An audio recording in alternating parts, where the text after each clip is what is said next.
Hello and welcome back to Assorted Beefs, where I talk about anything I want to that doesn't fit into niche tea for any particular reason. I haven't been filming because it just keeps feeling not correct. Normally I would film in the mornings, like during my morning routine, but I started a workout class. This is with a filter.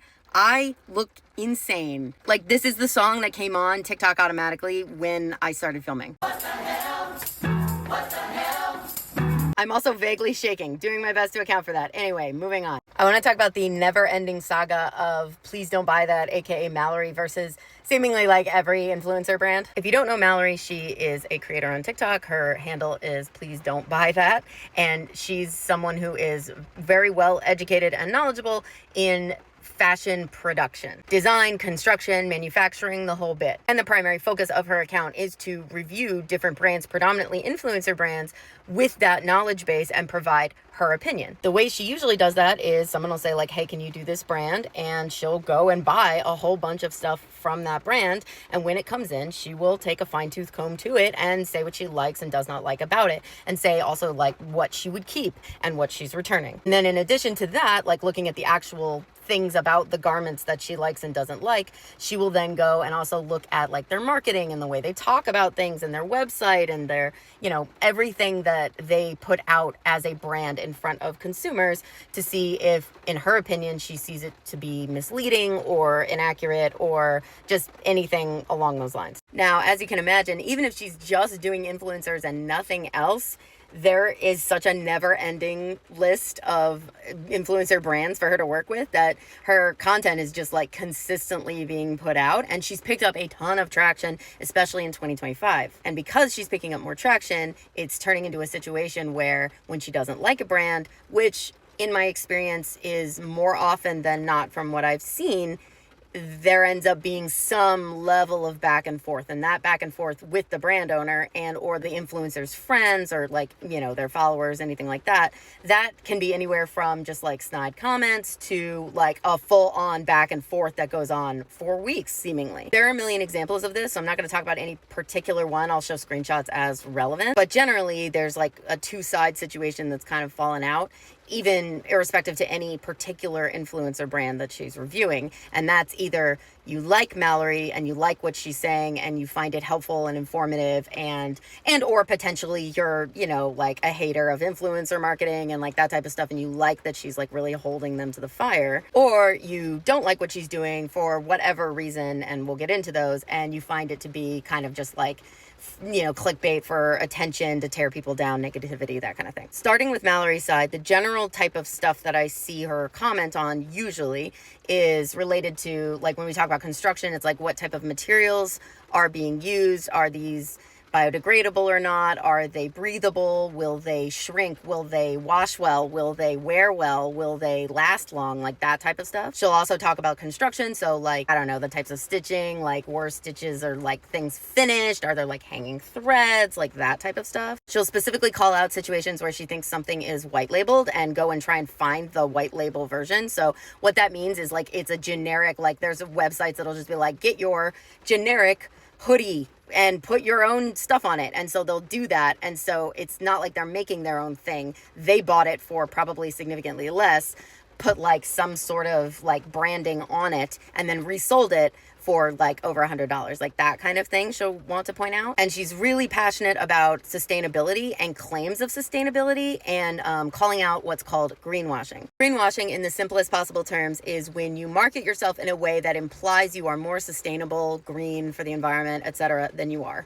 As a bunch of you probably know at this point, I work in marketing. I work for an advertising agency. We have an anti-greenwashing policy. We will not create work for our clients that we consider to be greenwashing. The overwhelmingly most common type of greenwashing is marketing language that vaguely talks about how sustainable they are. That's almost all of it, is most brands trying to do that. The difference between saying we care about the earth and sustainability and we value our planet with like a picture of a sunset behind the words on your website versus Here is an exact breakdown of the materials that we use, where they are sourced from, how they are recycled, like the actual literal exact breakdown. If you can't do that and you want to talk about being sustainable, you are greenwashing. One that used to be used a lot that I don't know if it still is as much anymore, but was carbon offsetting. Carbon offsetting is literally you just pay a company to like counteract the practices that you make. Like, that's all it is. It's like paying a fine for being unsustainable. It doesn't make you sustainable or eco-friendly or any of that stuff.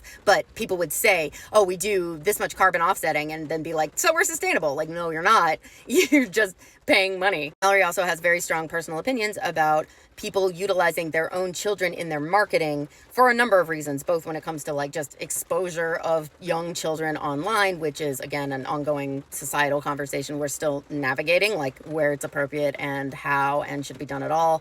But then also transparency around like, are you paying your children for this work that you're getting out of them? On the other side, the people who don't really fuck with what she's doing, because again, like a lot of people do like her content, and then there's a good chunk of people that do not. And the people who don't, generally there's a theme of like, she's bullying these people. She's holding them to what is, in their opinion, a unrealistically high standard, like especially when you get into the stuff about like this exact stitch being finished, or these threads on the inside, there's a thread, like why would you make such a big deal about that kind of thing. But also the fact that she's predominantly focusing on influencer marketing means that she's predominantly focusing on women-owned brands. So the general feeling is like, oh, so you're trying to capitalize on how much people don't like influencers by attacking these women who are trying to start a brand and like start, and make their own money and stuff. And you're specifically coming after them to a really unrealistically high degree and high standard,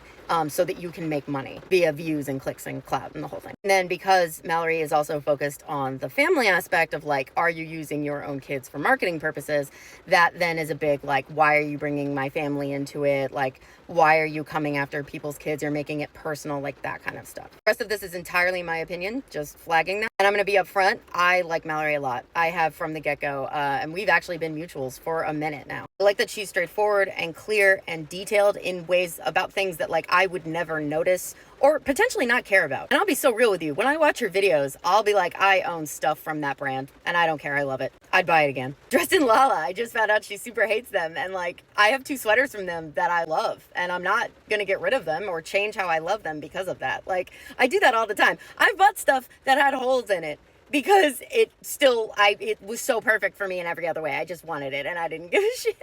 That doesn't mean that if somebody was like, hey, don't buy that, it has holes in it, that they'd be wrong. I would just be like, I'm gonna buy it anyway. The thing I feel like I'm not really hearing people talk about, and maybe I just haven't like been on my grind set enough about it to catch the videos in this conversation about whether or not Mallerie is like targeting women-owned brands or being a bully to women or like not being a girl's girl, whatever, is that the consumers of these brands are overwhelmingly women as well. The way I always see it is she's talking to me. She's talking to me as a person who might consider buying that $150 sweatshirt from that brand. And she's saying, don't do that. It's not worth it or well made or whatever. Or if you think you want to do it because it's sustainable or XYZ reason, I'm not seeing that as being the thing. And there are better alternatives. So I don't think you should spend your money on that. So to me, as a brand, if I knew she was saying something that was wrong, I could very easily come in and say, hey, thank you for your critique. Like, it matters to me that I not be providing bad things at a bad cost to my fans and followers.